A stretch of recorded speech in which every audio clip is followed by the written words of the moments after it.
Langit sore di Madinah berwarna tembaga.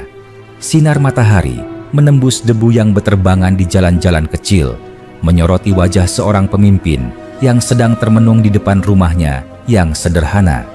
Umar bin Khattab duduk di atas tanah tanpa alas mewah, hanya selembar tikar dari daun kurma. Di hadapannya terbentang peta kasar yang digambar dengan tinta di atas kulit kambing. Garis-garis kasar menggambarkan wilayah-wilayah Irak dan Persia. Di bagian tengah peta itu tertulis dengan huruf Arab yang besar, Madain. Di belakangnya berdiri beberapa sahabat yang datang untuk melaporkan kabar dari medan perang. Di antara mereka ada utusan dari pasukan Islam yang berada jauh di Irak. Lelaki itu kurus, wajahnya lelah, namun sorot matanya tetap menyala dengan semangat perjuangan. Ia menunduk dengan hormat, lalu berkata, "Wahai Amirul Mukminin, aku datang membawa kabar dari Sa'ad bin Abi Waqqas dan pasukan kaum muslimin. Mereka kini berada di tepi sungai Tigris. Di seberang sungai itu berdiri kota besar Madain, ibu kota Persia. Pasukan kita telah mengepungnya dari kejauhan, namun mereka tidak dapat menyeberang karena orang-orang Persia telah menghancurkan semua jembatan. Air sungai deras dan dalam, arusnya kuat seperti ular yang marah. Mereka menunggu perintahmu." Wahai Umar menatap utusan itu lama. Matanya yang dalam tampak berpikir jauh.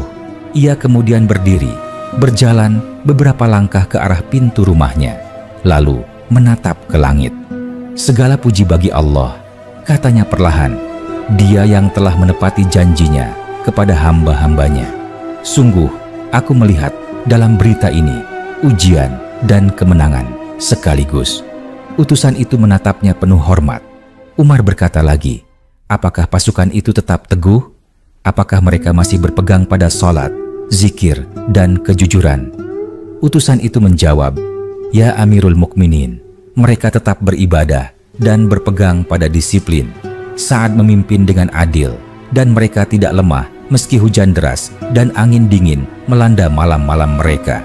Namun, banyak di antara mereka yang kehabisan makanan, dan mereka kelelahan menunggu perintah." Mereka rindu pada arah yang pasti. Umar menarik nafas panjang, lalu berkata, "Tulislah kata-kataku, wahai saudaraku. Aku ingin mengirimkan surat kepada Sa'ad." Ia mengambil selembar kulit dan duduk kembali di atas tanah. Dengan tangannya sendiri, ia menulis perlahan, "Dari Umar bin Khattab kepada Sa'ad bin Abi Waqqas dan kepada seluruh pasukan Islam yang berjuang di jalan Allah. Salam atas kalian semua. Ketahuilah bahwa bumi ini milik Allah. Dia memberikan kekuasaan kepada siapa yang dikehendakinya dan mencabutnya dari siapa yang dikehendakinya. Janganlah kalian takut kepada air, kepada musuh, atau kepada jumlah mereka yang banyak. Allah bersama kalian jika kalian tetap bersamanya. Bersihkan niat kalian, perbaiki salat kalian, dan luruskan hati kalian. Jika kalian telah meluruskan hati, maka sungai pun akan menjadi jembatan bagi kalian. Masuklah ke negeri mereka, bukan karena ambisi, melainkan karena ingin menegakkan kalimat Allah." Umar menggulung surat itu dan memberikannya pada utusan. "Pergilah dan jangan berhenti hingga surat ini berada di tangan Sa'ad. Jika engkau melihatnya, sampaikan juga bahwa aku tidak tenang di Madinah sebelum mendengar kabar mereka." Utusan itu menunduk, mencium surat tersebut dengan penuh hormat, lalu berangkat dengan cepat menembus padang pasir menuju Irak. Hari berganti malam, dan di tepi sungai Tigris, pasukan Islam berbaris dalam kelelahan. Mereka telah menunggu berhari-hari di bawah terik matahari dan dingin malam. Di seberang sungai, kota Madain berdiri dengan megah. Dinding-dindingnya tinggi, menara-menara berkilau keemasan, dan istana Kisra yang luas memantulkan cahaya dari ribuan lampu minyak. Dari kejauhan terdengar suara alat musik Persia yang bergema di malam hari, seakan mengejek para penyerang yang terhalang oleh air sungai. Di tengah perkemahan kaum muslimin, Sa'ad bin Abi Waqqas duduk di atas pelana kudanya. Ia menatap air yang berputar di hadapannya. Di sampingnya berdiri Al-Qaqa bin Amr, seorang prajurit pemberani yang terkenal dengan keberaniannya di medan perang. "Wahai Sa'ad," katanya, "musuh telah menghancurkan jembatan dan air sungai tidak bisa diseberangi dengan perahu biasa. Kita bisa menunggu hingga mereka lengah, tetapi waktu akan memperkuat pertahanan mereka. Bagaimana pendapatmu?" Sa'ad menjawab dengan suara tenang namun tegas, "Aku tidak akan bertindak sebelum menerima perintah dari Amirul Mukminin. Aku yakin Allah tidak akan membiarkan kita tanpa jalan." Beberapa hari kemudian, utusan dari Madinah tiba. Ia menyerahkan surat Umar dengan tangan gemetar karena perjalanan yang panjang. Sa'ad menerima surat itu dan membacanya di hadapan para panglima dan pasukan. Ketika ia membaca bagian yang berbunyi, "Jika kalian telah meluruskan hati, maka sungai pun akan menjadi jembatan bagi kalian." Seluruh pasukan terdiam.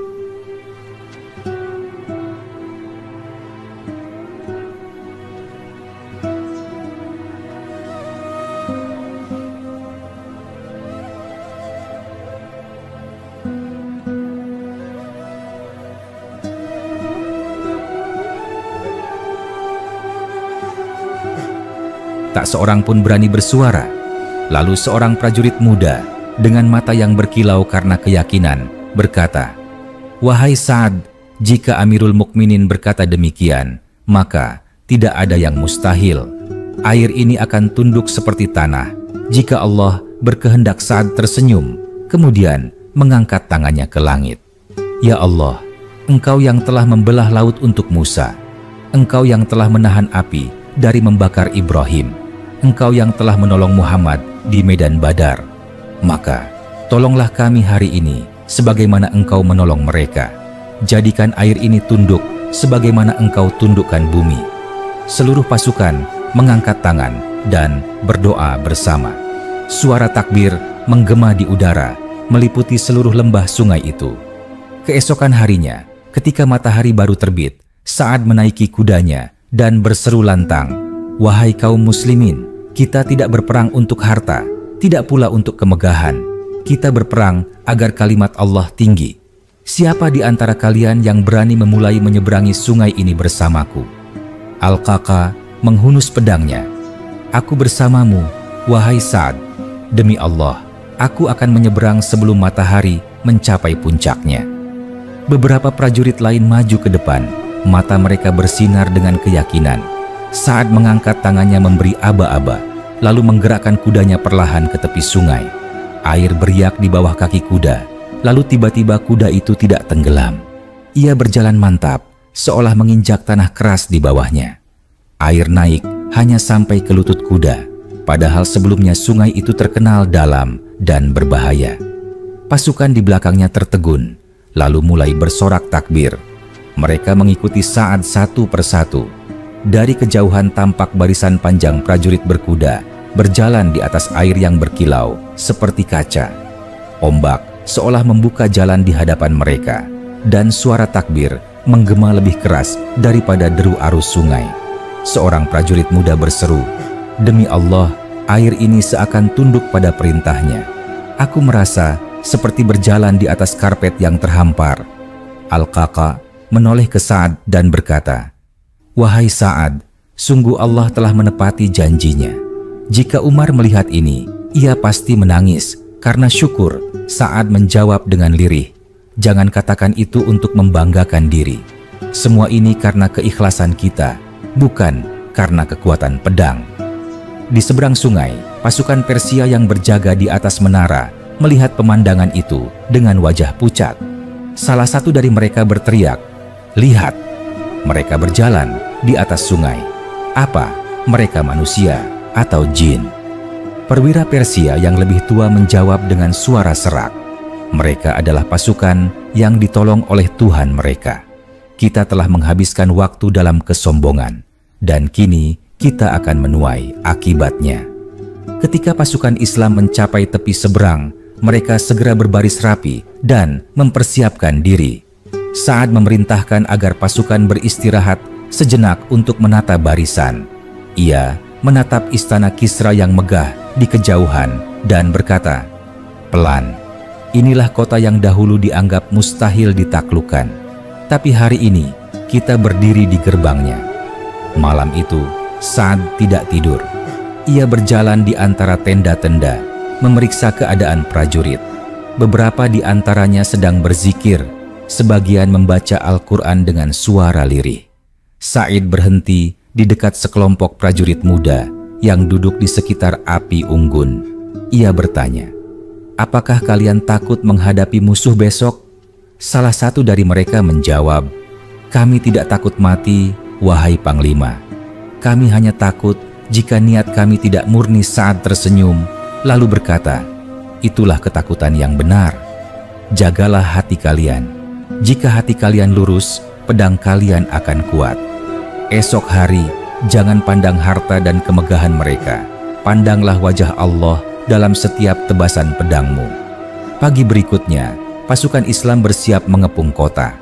Sa'ad mengirim utusan untuk menyeru orang-orang Madain agar memeluk Islam, membayar jizyah atau berperang. Utusan itu diterima dengan sinis oleh para bangsawan Persia. Salah seorang dari mereka berkata dengan nada menghina, "Bagaimana mungkin kami tunduk pada bangsa Arab yang dahulu tidak memiliki rumah batu dan kini berani mengancam kami di istana kami sendiri? Pergi dan katakan pada pemimpinmu bahwa kami tidak akan pernah menyerahkan kota ini tanpa darah." Ketika laporan itu sampai, Sa'ad menunduk lama, lalu berkata, "Pelan, baiklah, jika mereka memilih pedang, maka pedanglah yang akan berbicara." Ia berdiri di depan pasukannya dan berseru, "Hari ini adalah hari yang akan dikenang oleh bumi ini. Di hadapan kita berdiri kota yang sombong, yang dibangun di atas kezaliman. Hari ini kita akan membersihkannya dari kesombongan itu." Suara takbir menggema di udara, mengguncang hati siapapun yang mendengarnya. Panah pertama dilepaskan dan perang besar pun dimulai. Pasukan Persia keluar dengan baju zirah berkilau, membawa panji merah dan perisai besar. Mereka berbaris rapat dengan wajah yang percaya diri.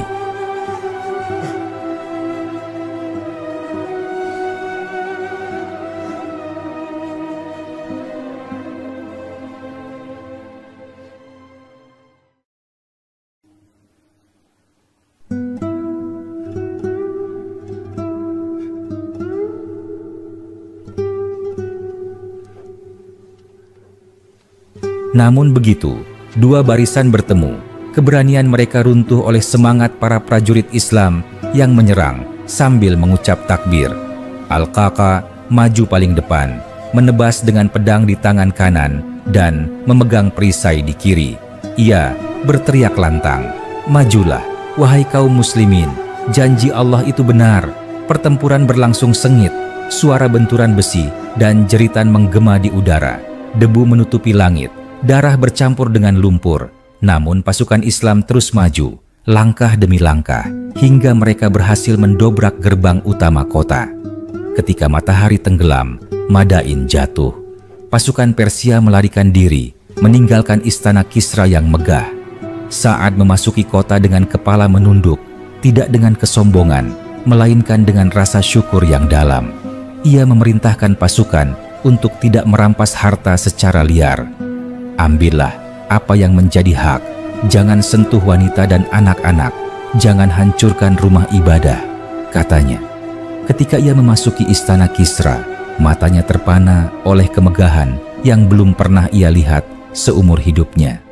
Lantai berlapis marmer, dinding berlapis emas, dan karpet merah yang panjang hingga puluhan langkah. Di atas singgasana tersisa mahkota besar bertatahkan permata. Seorang prajurit mendekat dan berkata, "Wahai Sa'ad, inilah harta yang dulu menjadi simbol keangkuhan Persia." Sa'ad menatap mahkota itu lama, lalu berkata lirih, "Segala puji bagi Allah yang telah memindahkan kekuasaan dari bangsa yang zalim kepada mereka yang beriman." Ia menulis surat kepada Umar untuk menyampaikan kabar kemenangan itu. Surat itu dikirim dengan cepat ke Madinah. Beberapa minggu kemudian, seorang utusan tiba di hadapan Umar dengan membawa surat yang menggembirakan. Umar membaca dengan mata berkaca-kaca. Ia menangis lama, bukan karena harta atau kejayaan, tetapi karena rasa syukur atas pertolongan Allah. Ia berkata, "Sungguh, aku tidak gembira karena kemenangan, tetapi karena Allah telah menjaga umat ini dalam keikhlasan." Ia kemudian berdiri dan memerintahkan agar karpet Kisra dibawa ke Madinah untuk dibagi rata kepada kaum muslimin. Ketika karpet itu tiba, warnanya begitu indah dan permatanya berkilau. Namun Umar hanya tersenyum dan berkata, "Inilah dunia yang dulu membuat bangsa besar menjadi buta. Sekarang dunia itu berada di bawah kaki mereka yang dulu tidak memiliki apa-apa."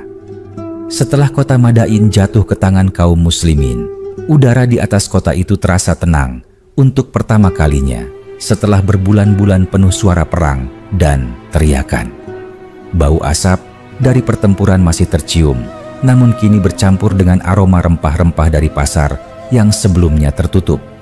Para penduduk yang ketakutan mulai keluar dari rumah mereka dengan langkah ragu. Mereka melihat pasukan Islam berdiri berjaga di sudut-sudut jalan, tetapi tidak satu pun dari mereka merampas atau menghancurkan apapun. Mereka hanya berdiri dengan tenang, menjaga ketertiban sambil membaca tasbih. Sa'ad bin Abi Waqqas berdiri di tengah alun-alun utama kota. Di sekelilingnya, bendera-bendera Islam berkibar di bawah langit sore yang memerah. Ia memandang ke arah istana Kisra, bangunan megah yang selama ini menjadi simbol kekuasaan raja-raja Persia. Ia tahu apa yang terjadi hari itu bukan hanya kemenangan militer, melainkan juga perubahan sejarah yang akan mengguncang dunia. Di sampingnya, Al-Qaqa bin Amr menatap pemandangan kota itu dengan takjub. "Wahai Sa'ad," katanya, "tidakkah engkau melihat betapa besar kekuasaan Allah? Dulu mereka menganggap kita bangsa kecil yang tidak pantas disebut. Kini kita berdiri di istana mereka." Sa'ad menjawab dengan suara lembut, "Jangan biarkan hatimu terpesona oleh pemandangan ini, wahai saudaraku. Kita datang bukan untuk memburu keindahan dunia, melainkan untuk menegakkan keadilan. Istana ini dulu tempat lahirnya kesombongan, maka jangan sampai kita jatuh ke dalam hal yang sama." Mereka lalu berjalan memasuki istana. Begitu pintu besar itu terbuka, cahaya mentari sore menyinari permukaan marmer putih yang berkilau.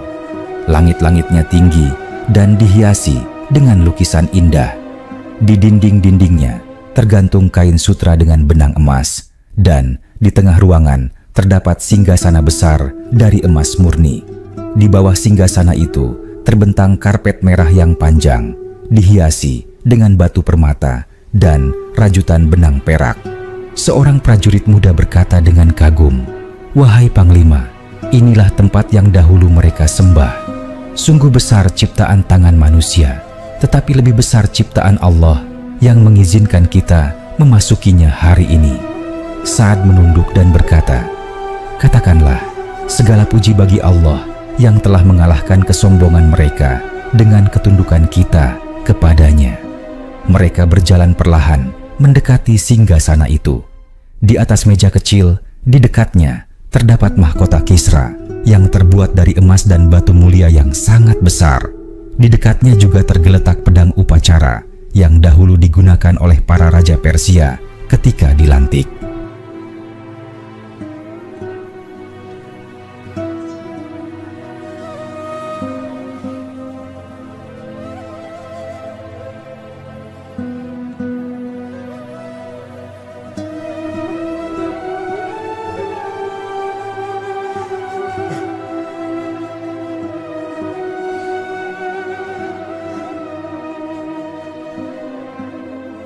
Sa'ad memandang semua itu, lalu berkata kepada salah satu perwiranya, "Kumpulkan seluruh harta ini, catat dengan teliti. Tidak satu pun yang boleh diambil sebelum dikirim ke Madinah. Semua ini milik umat, bukan milik kita." Perwira itu menjawab, "Demi Allah, perintahmu akan kami jalankan dengan amanah." Keesokan harinya, pasukan Islam mengadakan sholat berjamaah di dalam istana Kisra yang luas itu. Suara takbir menggema di bawah kubah tinggi, menggantikan suara musik dan pesta yang dahulu biasa mengguncang ruangan itu. Penduduk Madain yang menyaksikan dari kejauhan merasa heran melihat pasukan yang baru menaklukkan mereka, justru bersujud, menangis, dan berdoa dengan penuh kerendahan hati. Seorang penduduk tua berkata kepada anaknya, "Aku telah melihat banyak bangsa datang dan pergi di kota ini, tetapi tidak ada satupun yang datang dengan kerendahan hati seperti mereka. Mereka tidak mabuk oleh kemenangan, melainkan berterima kasih kepada Tuhan mereka." Sementara itu, Sa'id menulis surat panjang kepada Umar bin Khattab di Madinah. Ia menulis dengan tangan gemetar karena haru. "Segala puji bagi Allah yang telah memberikan kemenangan kepada hamba-hambanya yang beriman. Wahai Umar, kami telah memasuki kota Madain. Tidak ada darah yang ditumpahkan tanpa sebab, tidak ada rumah yang dirampas, tidak ada wanita yang disakiti. Kami menemukan harta yang tidak pernah kami bayangkan sebelumnya. Harta yang jika dibagi-bagi akan mencukupi seluruh umat. Namun kami ingat pesanmu, agar tidak satu pun di antara kami yang menyentuhnya sebelum sampai kepadamu. Maka kami akan mengirim seluruh rampasan ini ke Madinah, agar engkau menilainya dengan adil." Surat itu dikirim dengan cepat, bersama beberapa peti besar berisi permata, emas, dan kain sutra. Di antara barang yang dikirim adalah karpet merah Kisra yang sangat besar. Begitu indah, hingga ketika para prajurit melihatnya, mereka tidak berani menginjaknya karena khawatir akan merusaknya. Ketika kafilah itu tiba di Madinah, seluruh kota gempar. Penduduk berbondong-bondong keluar dari rumah mereka untuk melihat keajaiban yang dibawa dari negeri jauh. Tidak ada seorang pun di Madinah yang pernah melihat karpet sebesar dan seindah itu. Cahaya matahari memantul di permata-permata yang tertanam di rajutannya, membuat seluruh ruangan berkilau seperti dipenuhi bintang. Umar bin Khattab keluar dari rumahnya dengan wajah yang tenang. Ia memandang harta itu lama tanpa berkata apa-apa. Orang-orang menunggu reaksinya. Sebagian mengira ia akan memuji kemegahan tersebut.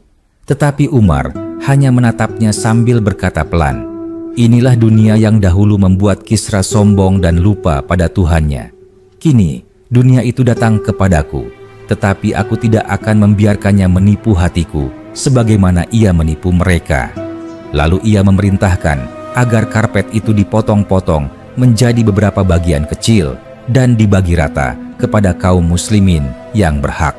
Tidak ada bagian istimewa untuk dirinya. Ketika sebagian sahabat merasa heran melihat keputusan itu, ia berkata, "Aku khawatir jika aku membiarkannya utuh, orang-orang akan menjadikannya lambang kemegahan baru. Kita bukan bangsa yang hidup untuk simbol kebesaran, tetapi untuk menegakkan keadilan." Sementara itu, di Madain, Sa'ad tetap tinggal beberapa waktu untuk mengatur pemerintahan baru. Ia menunjuk beberapa ulama dan ahli hukum untuk mengajarkan Islam kepada penduduk. Masjid pertama didirikan di bekas halaman istana, tempat di mana dahulu berdiri patung api besar yang selalu menyala. Ketika patung itu dimusnahkan dan diganti dengan mihrab, banyak penduduk yang menangis karena takjub. Seorang lelaki tua yang dulunya penjaga kuil berkata kepada Sa'ad, "Aku tidak pernah menyangka api yang kami jaga selama ratusan tahun akan padam. Tetapi kini aku melihat cahaya lain, cahaya yang tidak membakar, melainkan menenangkan." Sa'ad tersenyum dan berkata, "Itulah cahaya yang datang dari Tuhan langit dan bumi. Cahaya yang tidak padam oleh air, tidak padam oleh angin, dan tidak padam oleh waktu." Hari demi hari, kota itu berubah menjadi pusat baru bagi peradaban Islam di timur. Para pedagang Arab, Persia, dan bahkan dari negeri jauh seperti India mulai berdatangan membawa barang dagangan. Jalan-jalan yang dulu sepi karena perang kini dipenuhi dengan suara anak-anak belajar mengaji. Madain yang dulu sombong kini menjadi tempat ilmu dan kedamaian. Namun Umar tidak pernah merasa puas hanya dengan kemenangan dunia.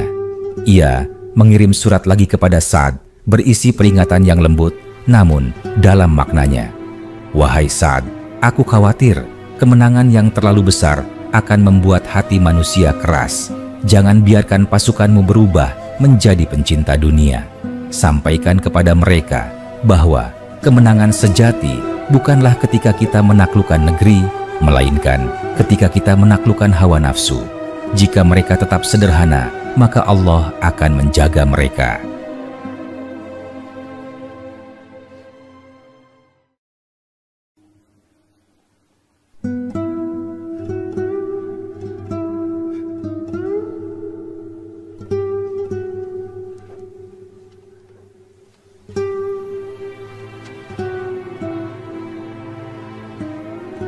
Tetapi, jika mereka mulai berbangga dan sombong, maka Allah akan mencabut berkah kemenangan ini.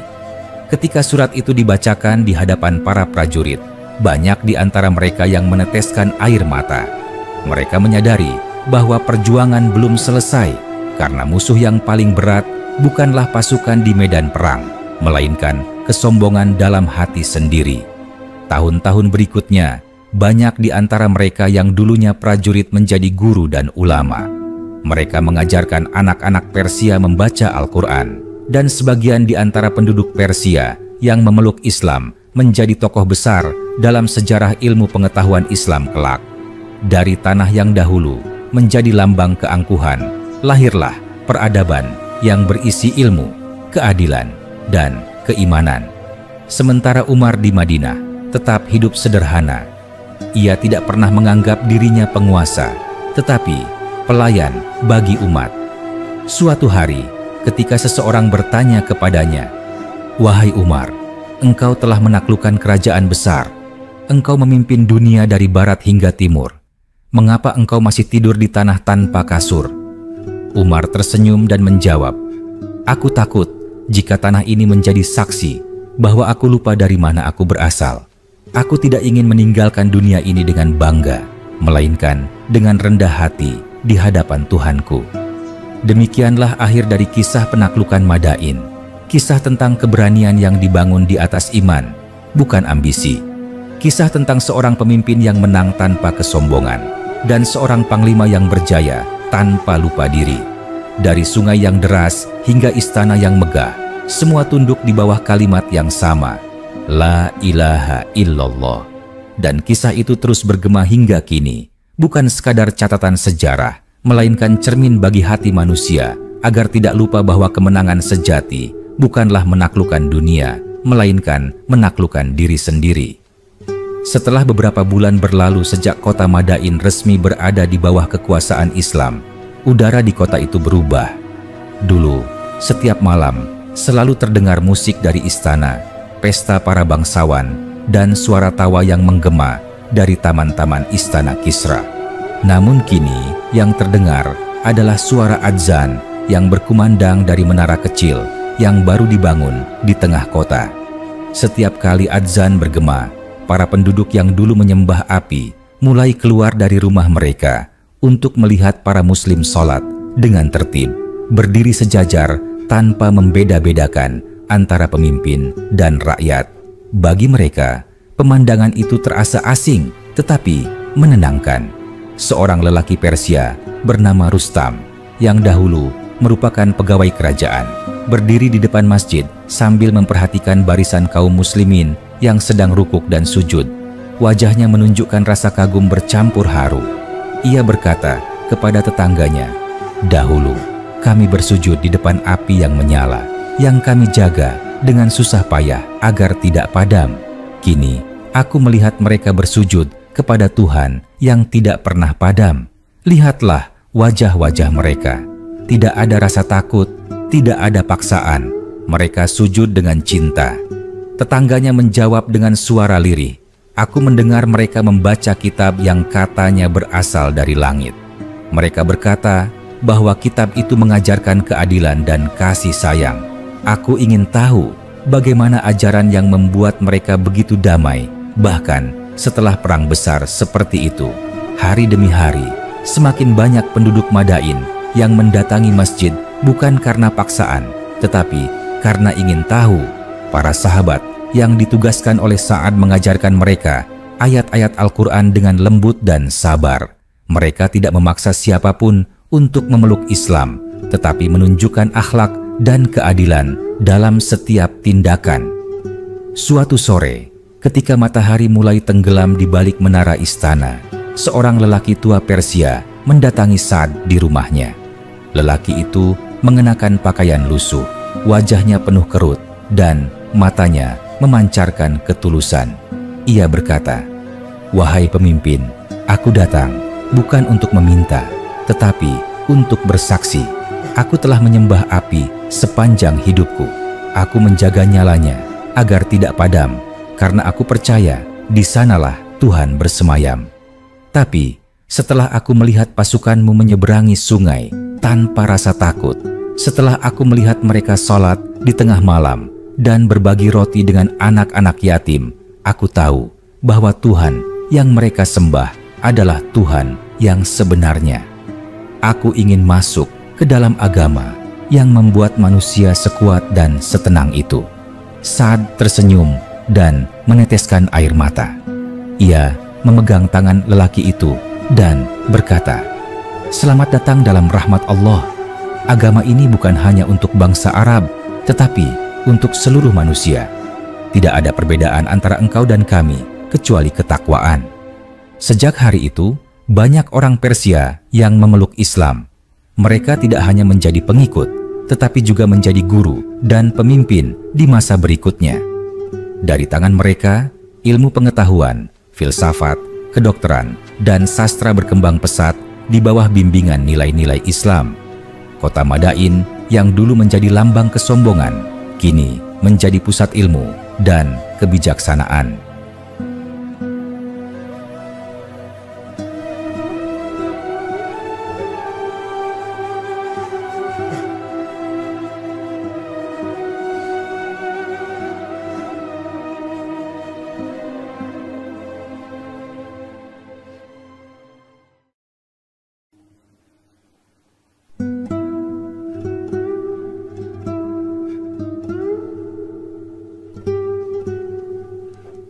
Sementara itu, di Madinah, Umar bin Khattab tetap memantau setiap perkembangan dengan seksama.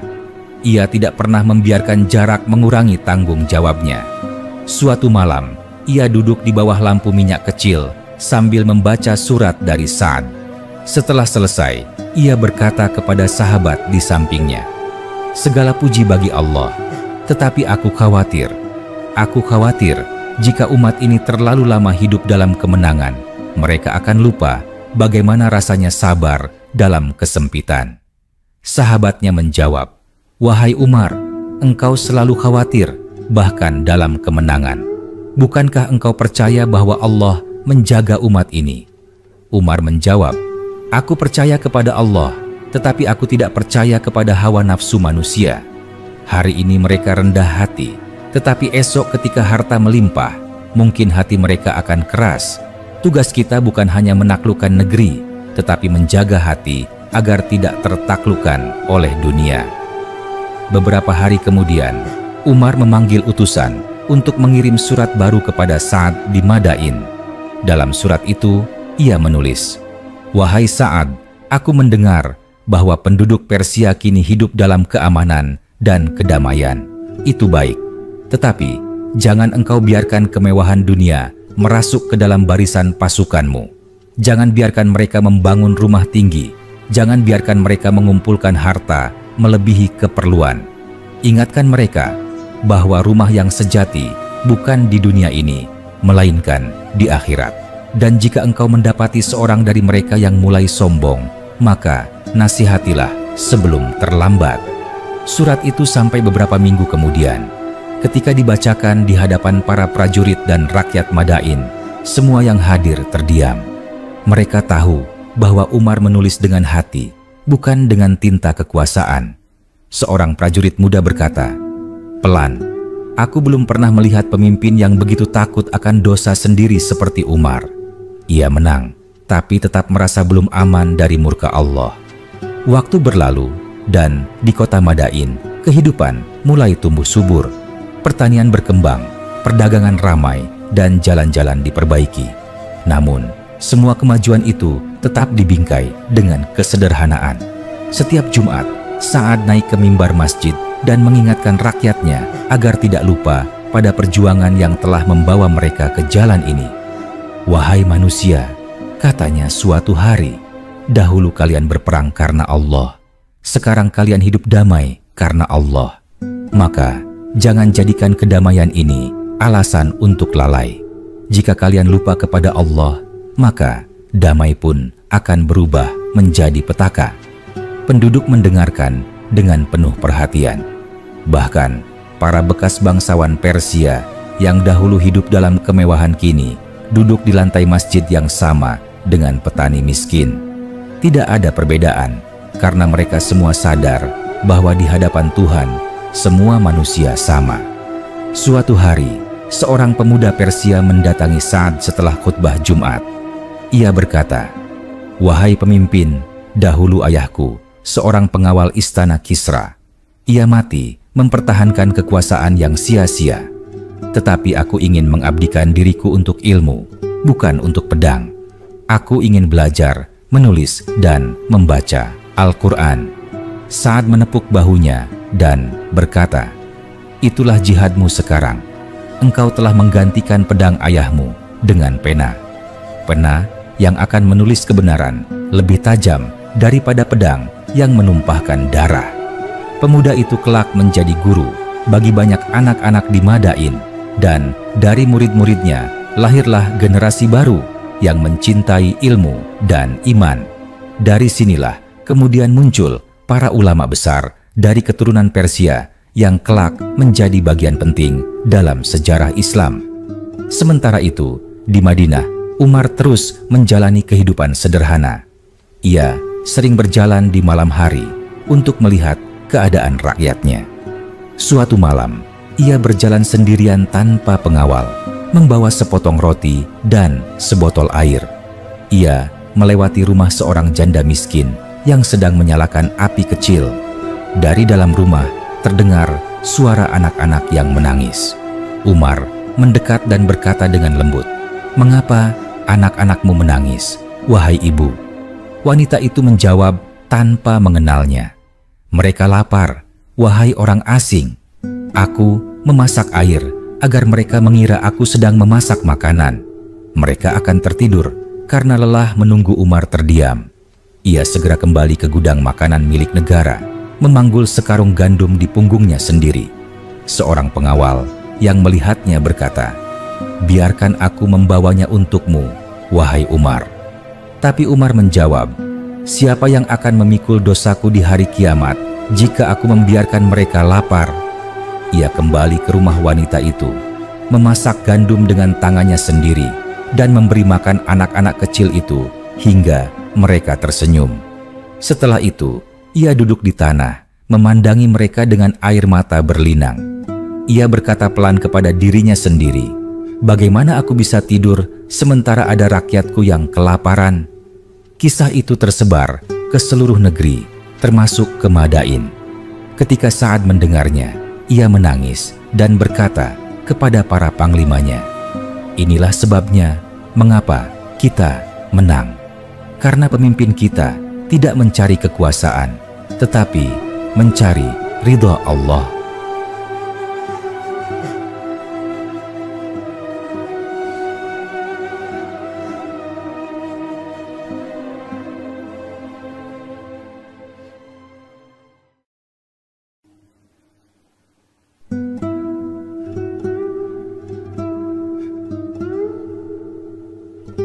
Tahun-tahun berikutnya menjadi masa keemasan bagi wilayah Irak dan Persia di bawah pemerintahan Islam.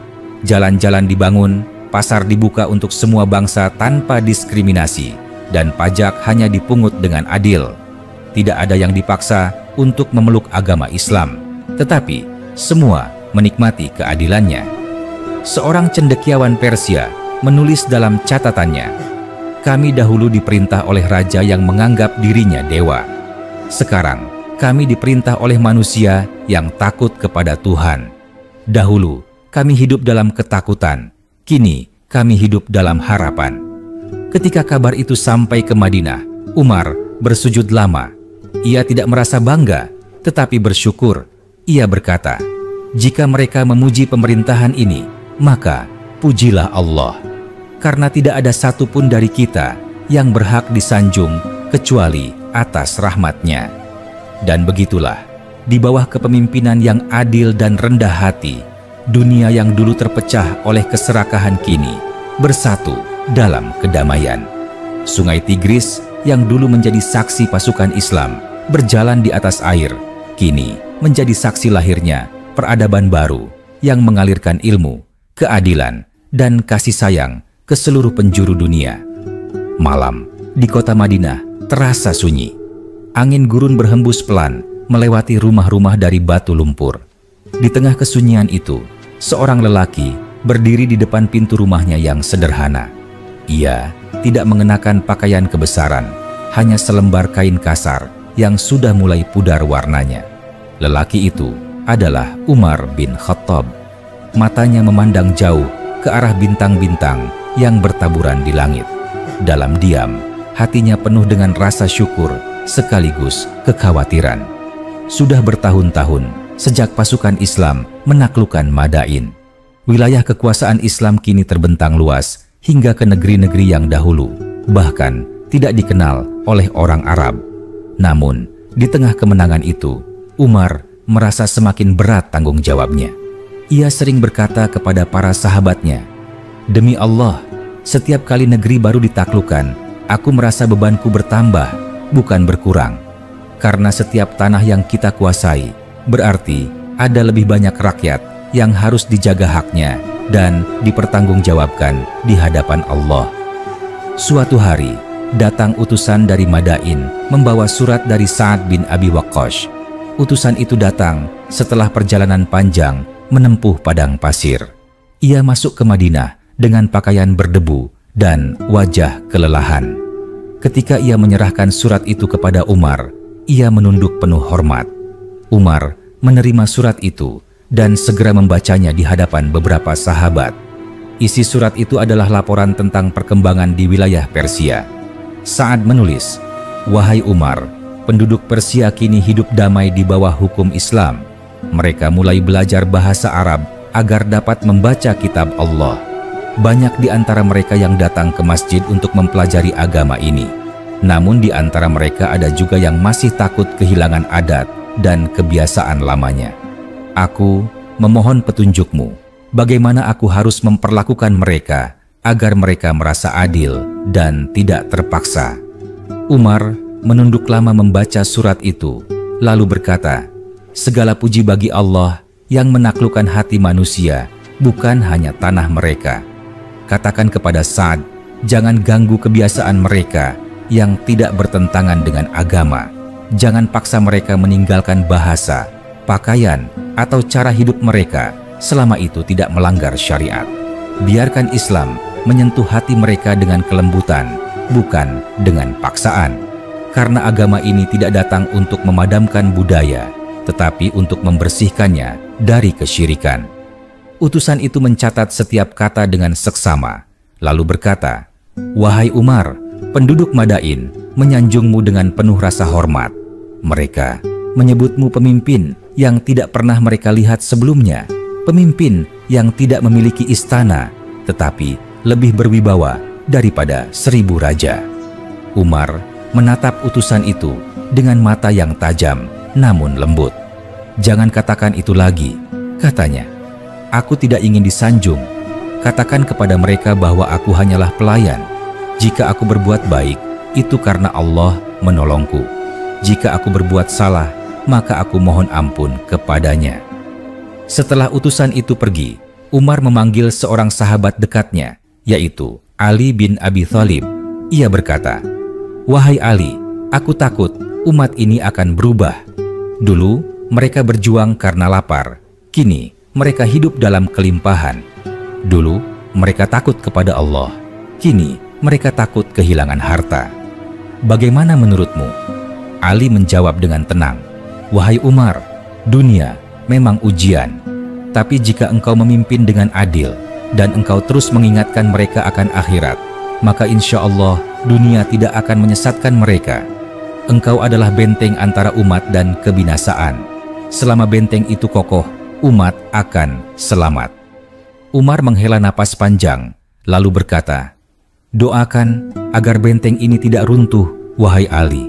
Aku takut suatu hari Allah mencabut amanah ini dariku karena aku tidak mampu menjaganya."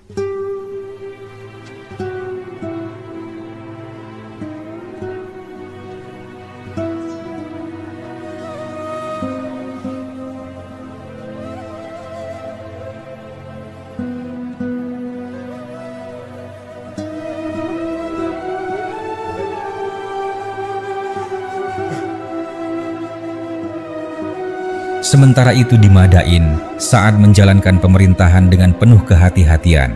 Ia menegakkan hukum Islam dengan adil tanpa membeda-bedakan antara Arab dan non-Arab. Ia sering turun langsung ke pasar untuk memastikan harga barang tidak melambung dan para pedagang tidak menipu. Suatu hari, seorang pedagang Arab berselisih dengan seorang petani Persia. Keduanya datang ke pengadilan. Hakim yang ditunjuk adalah seorang ulama Persia yang baru saja masuk Islam, namun sudah terkenal keadilannya. Setelah mendengar keterangan dari kedua belah pihak, hakim memutuskan bahwa si pedagang Arab bersalah karena telah menipu dalam timbangan. Orang-orang yang hadir di pengadilan itu terkejut karena biasanya bangsa yang menaklukkan tidak mau kalah dari bangsa yang ditaklukkan. Namun Sa'ad yang juga hadir dalam persidangan itu tersenyum dan berkata lantang, "Inilah keadilan Islam. Tidak ada bangsa Arab atau Persia, yang ada hanyalah manusia di hadapan Allah. Jika hari ini Arab berbuat zalim, maka ia harus dihukum sebagaimana dahulu Persia dihukum atas kezalimannya." Kabar tentang keadilan itu menyebar cepat ke seluruh penjuru negeri. Banyak orang Persia yang dahulu memandang Islam dengan curiga kini mulai menyadari bahwa agama ini benar-benar datang untuk menegakkan keadilan, bukan untuk menindas. Beberapa bulan kemudian, Sa'ad kembali menulis surat kepada Umar. Kali ini berisi kabar gembira sekaligus ujian baru. Ia menulis, "Wahai Umar, sungguh Allah telah melapangkan rezeki di negeri ini. Tanaman tumbuh subur, perdagangan ramai, dan harta zakat mengalir deras. Aku khawatir kekayaan ini akan membuat sebagian orang lalai. Aku memohon petunjukmu agar dapat menjaga hati mereka dari cinta dunia." Ketika Umar membaca surat itu, wajahnya menjadi serius.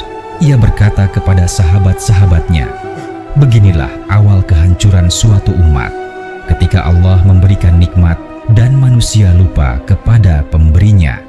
Kita harus mengingatkan mereka sebelum terlambat." Ia kemudian menulis surat balasan yang panjang. "Wahai Sa'ad, jangan biarkan para pejabatmu hidup mewah. Jangan biarkan rumah mereka lebih tinggi dari rumah rakyat. Jangan biarkan mereka makan makanan yang tidak bisa dimakan oleh orang miskin.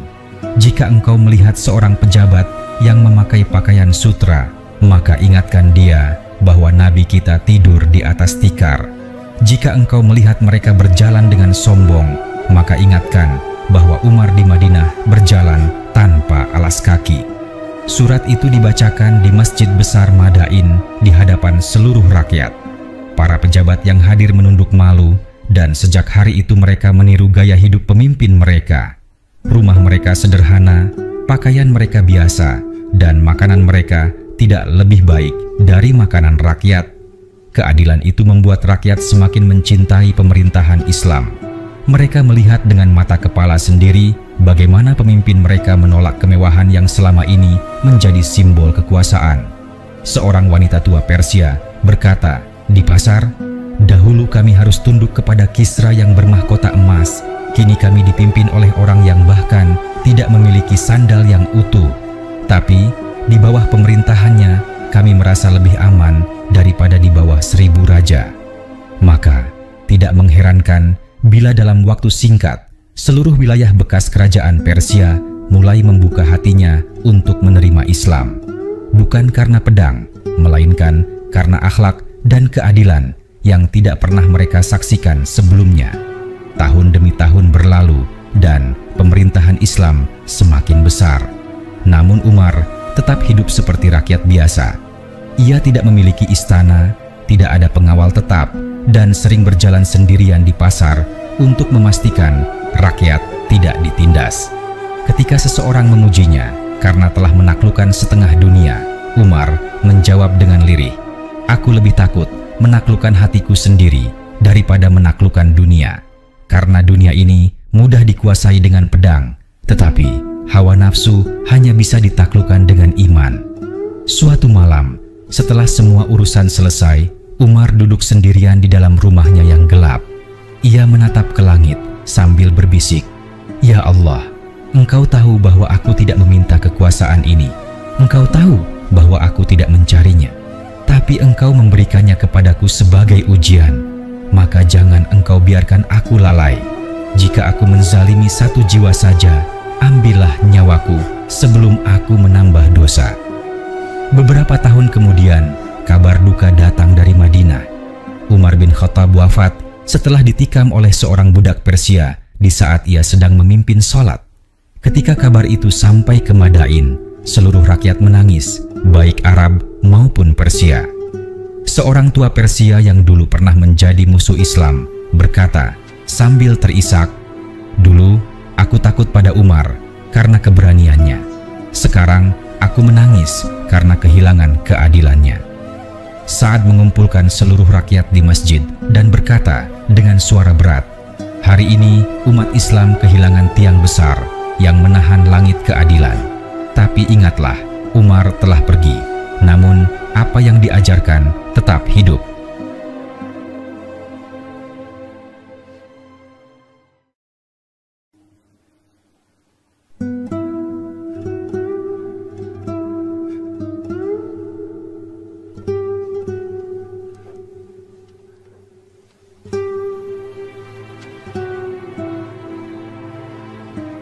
Jangan kalian jadikan kesedihan ini alasan untuk lemah.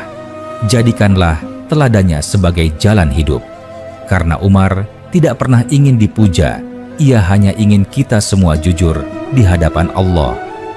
Maka, kisah Umar bin Khattab dan penaklukan Madain bukan hanya kisah tentang perang dan kemenangan, tetapi kisah tentang keadilan, kerendahan hati, dan perjuangan melawan hawa nafsu.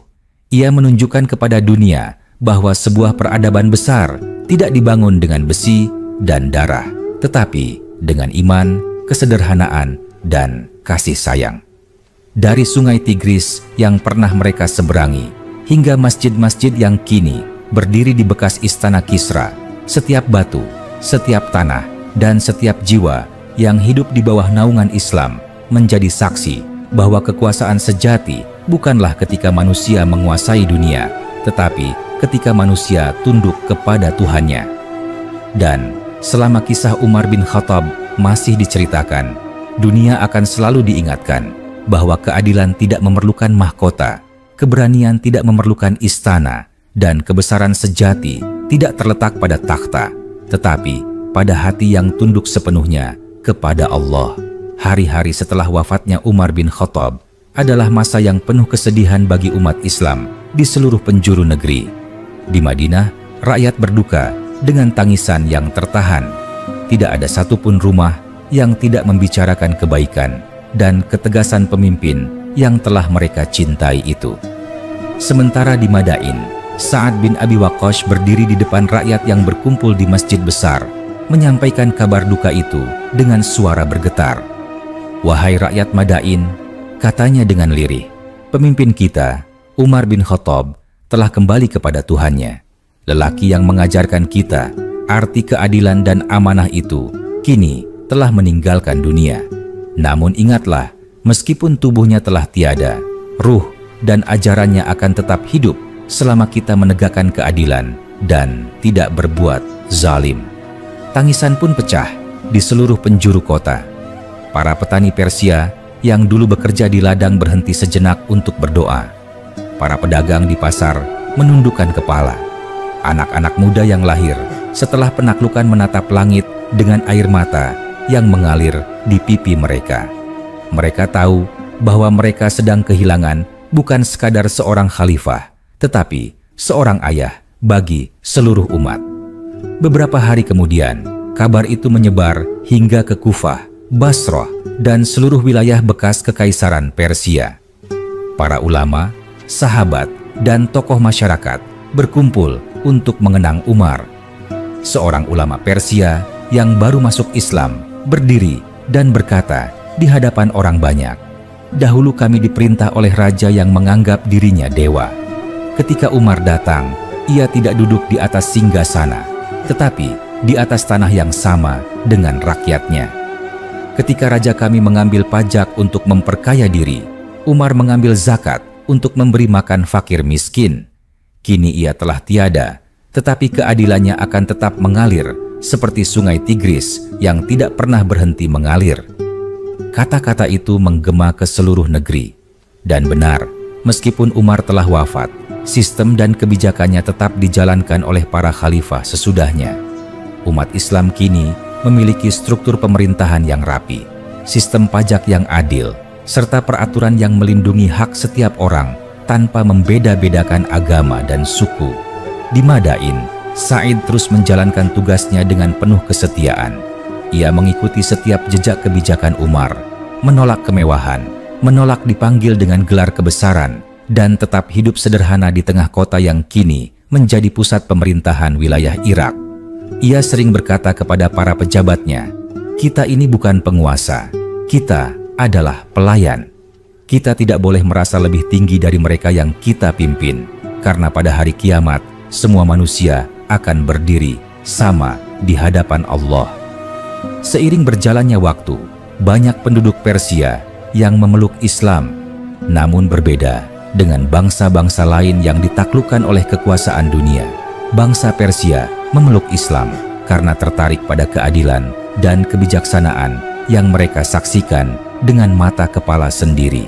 Mereka melihat bahwa agama ini tidak datang untuk merampas, tetapi untuk menata ulang kehidupan agar lebih manusiawi. Anak-anak muda Persia yang dulu hanya mengenal ilmu sihir dan filsafat kuno, kini mempelajari Al-Quran dan hadis. Mereka tidak hanya belajar bahasa Arab, tetapi juga menulis tafsir dan ilmu kedokteran berdasarkan ajaran Islam. Dalam waktu beberapa dekade, dari bekas wilayah Madain dan sekitarnya, lahir generasi baru para ulama, ilmuwan, dan ahli pikir yang kelak akan mengubah wajah dunia Islam. Salah satu dari mereka bernama Salman Putra Faris, seorang keturunan Persia yang dikenal karena kebijaksanaannya. Ia sering berkata kepada murid-muridnya, "Aku lahir di tanah Persia yang dulu menyembah api, tetapi kini aku menemukan cahaya yang sejati. Aku melihat bagaimana Umar bin Khattab dan para sahabatnya menegakkan keadilan dengan cara yang belum pernah ada sebelumnya."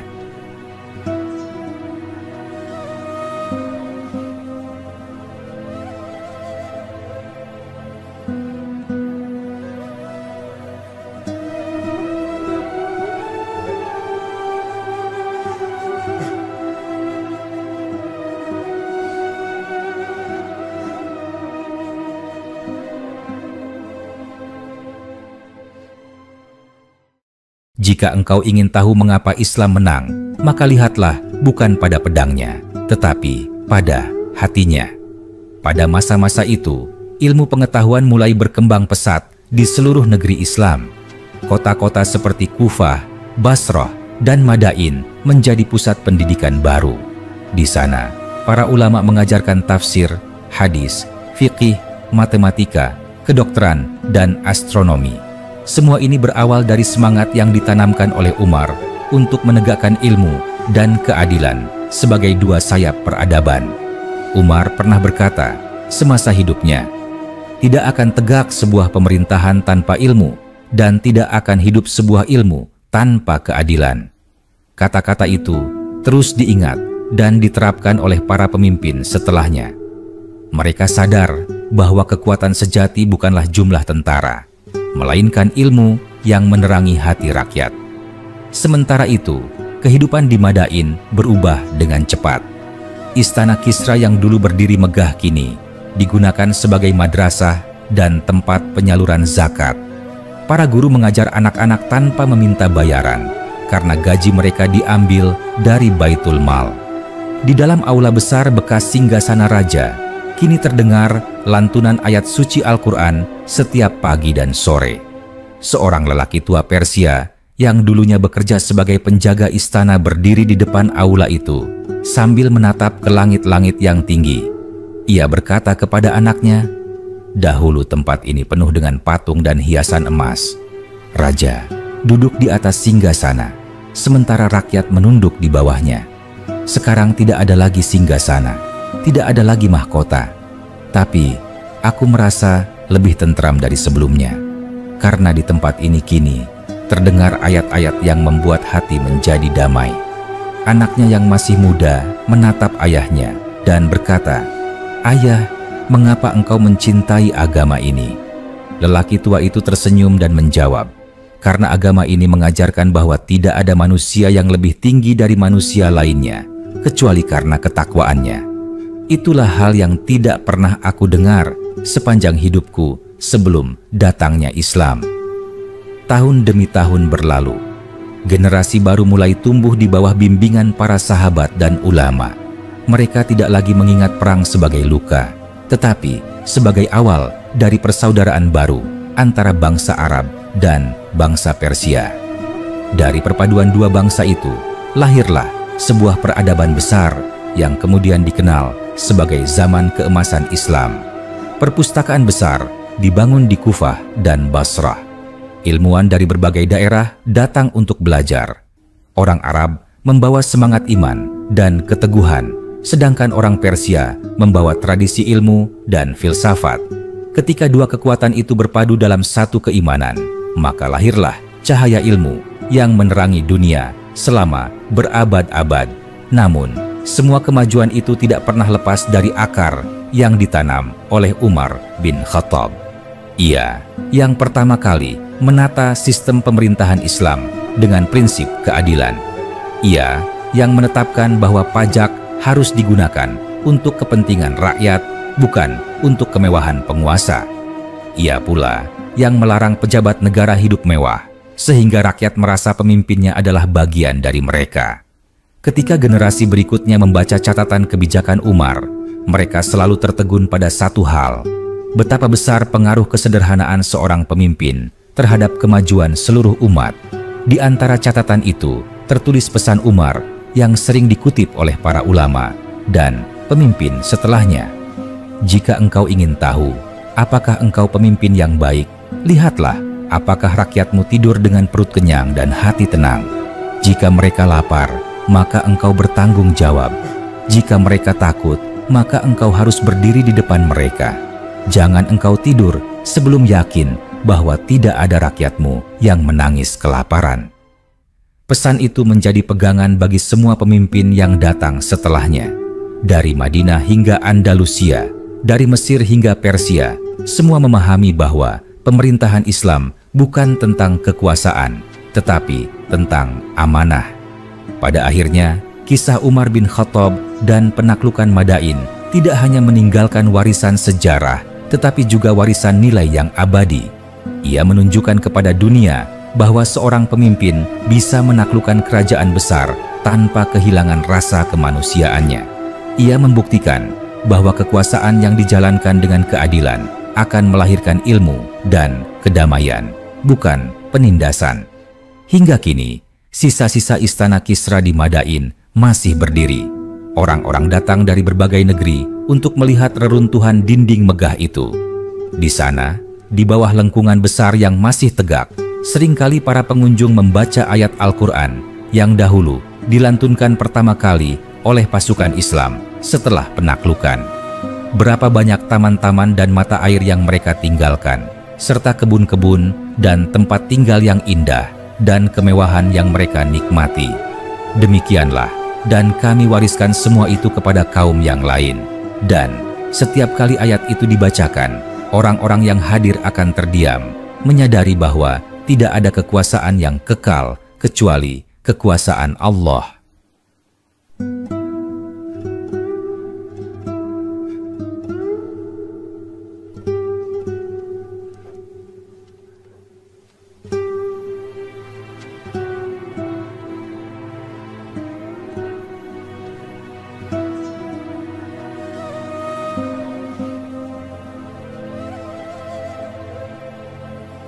Kisah Umar bin Khattab menjadi bukti bahwa sejarah sejati bukan ditulis oleh raja-raja yang membangun istana, tetapi oleh orang-orang yang menegakkan keadilan dan menolak kesombongan. Maka, dari reruntuhan Madain, lahirlah peradaban Islam yang menerangi dunia. Dari tangisan Umar di malam sunyi, lahir sistem pemerintahan yang adil. Dari kesederhanaan para sahabat, lahir kekuatan ilmu yang melampaui zaman. Dan dari cinta mereka kepada Allah, lahir kedamaian yang melintasi bangsa dan bahasa. Beberapa tahun berlalu setelah wafatnya Umar bin Khattab, dunia Islam terus berkembang dengan pesat. Wilayahnya meluas dari perbatasan India hingga Afrika Utara, dari padang pasir Arab hingga lembah subur di tepi sungai Tigris dan Efrat.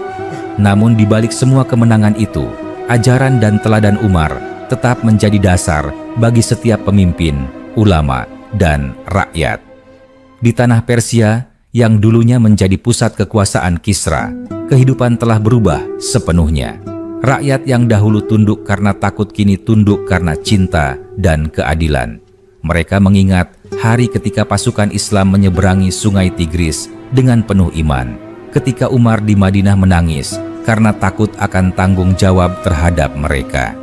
Sejak saat itu, nama Umar bukan hanya dihormati oleh bangsa Arab, tetapi juga oleh bangsa Persia yang pernah menjadi musuhnya. Kisah tentang Umar diceritakan dari mulut ke mulut, di setiap rumah, pasar, dan sekolah.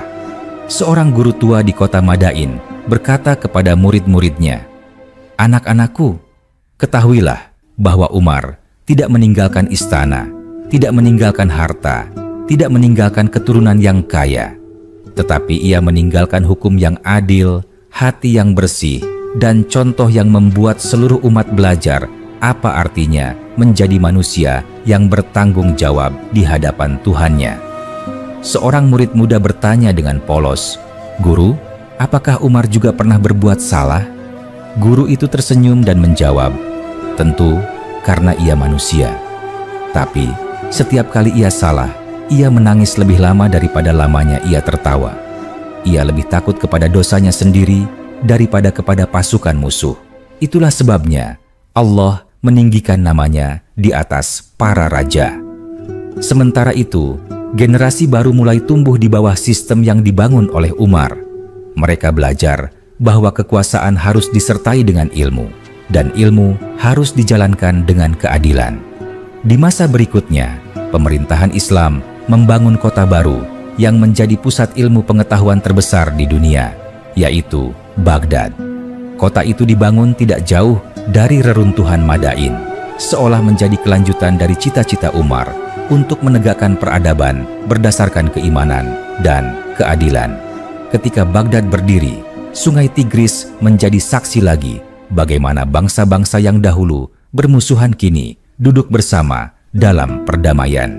Di tepi sungai itu, berdirilah rumah-rumah besar yang disebut Baitul Hikmah, tempat para ulama dari Arab, Persia, Mesir, India, dan bahkan Yunani berkumpul untuk menerjemahkan dan mengembangkan ilmu. Mereka membaca Al-Quran dan hadis sebagai sumber inspirasi, lalu menulis buku tentang astronomi, kedokteran, filsafat, matematika, dan hukum.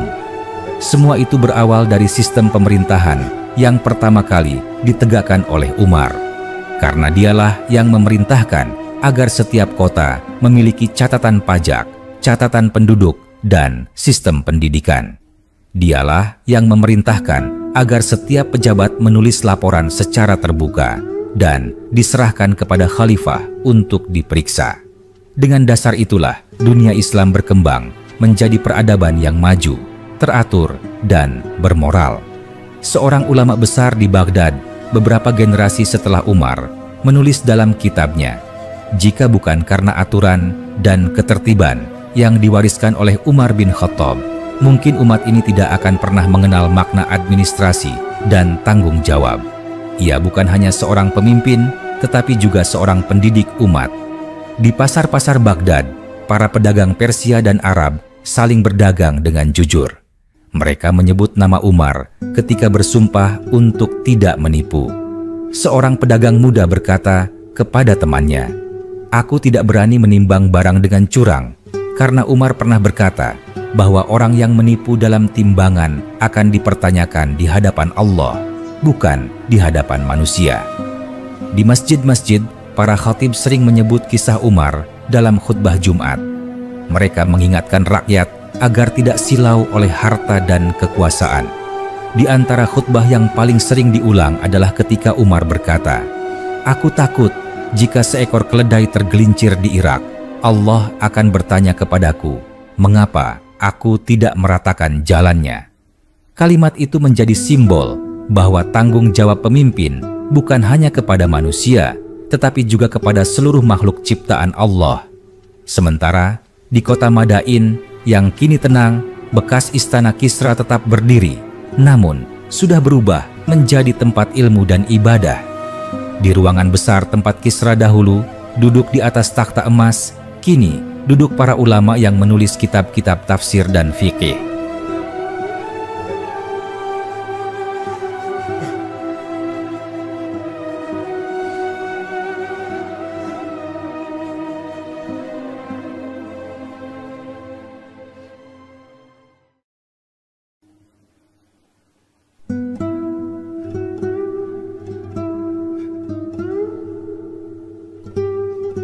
Dinding yang dahulu dihiasi lukisan para raja kini dipenuhi rak buku dan lembaran-lembaran kertas bertuliskan ilmu.